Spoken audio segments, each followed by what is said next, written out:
During the 19th century, many isms, which included fundamental principles, ideas, and people, came to the social, political, and economic spheres of Europe.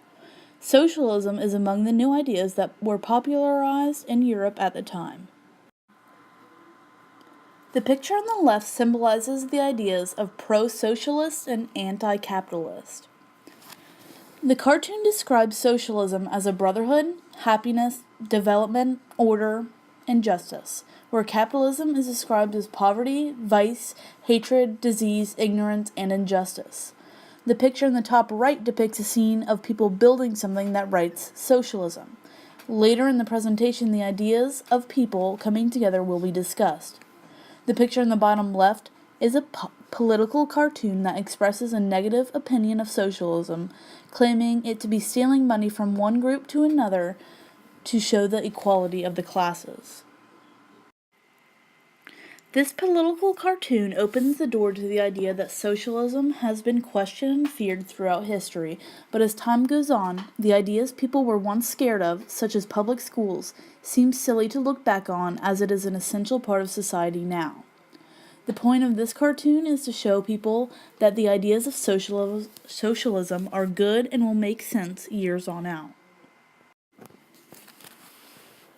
The quote, "The meaning of peace is the absence of opposition to socialism," by Karl Marx, the founder of the idea of socialism, shows his belief that socialism promotes peace in a society. But what exactly are the ideas of socialism?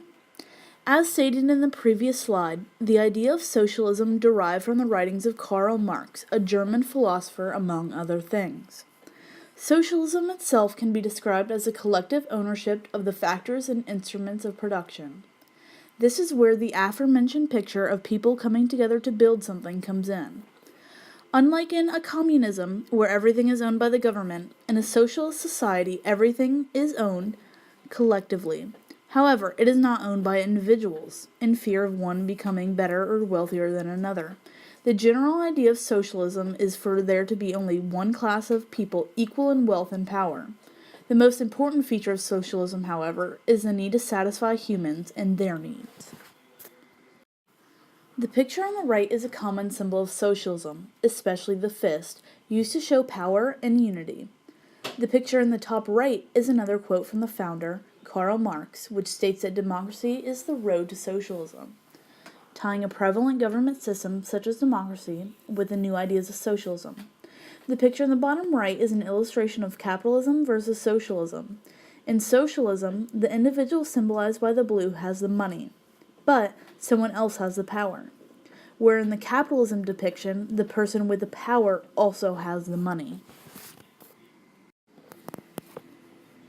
During the 19th century, socialism became especially popular, rising in response to the economic and social consequences of the Industrial Revolution.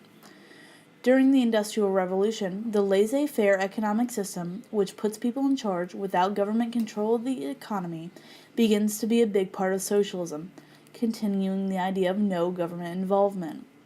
Socially speaking, as the conditions of the workplace along with the unfairness of wages, people began to turn to socialism to back up the fact that humans have rights and deserve better conditions in order for the productivity to be in a good place. Since the 19th century, socialism has become a part of many people's lives. Now, there are several European countries that are socialist, as well as Canada, and even the United States have adopted some aspects of socialism that translate into social programs used frequently by millions of Americans. In these countries, like Canada, and European countries, especially those in Scandinavia, many social programs such as free healthcare and a good welfare system mirror the ideas of socialism, but in today's society. These socialist countries believe that using these programs such as welfare and free healthcare is an investment in the population. If they keep the populace healthy and happy, the more likely they would put back into the system by working and paying taxes, which help the country grow and result in the highest standards of living.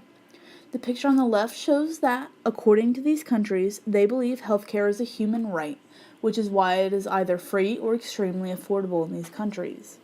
The picture on the top right shows an American point of view, which is not socialist. It explains that the U.S. can spend money on things that don't give back to the populace directly instead of what does, and what the future of the country depends on, such as educated people.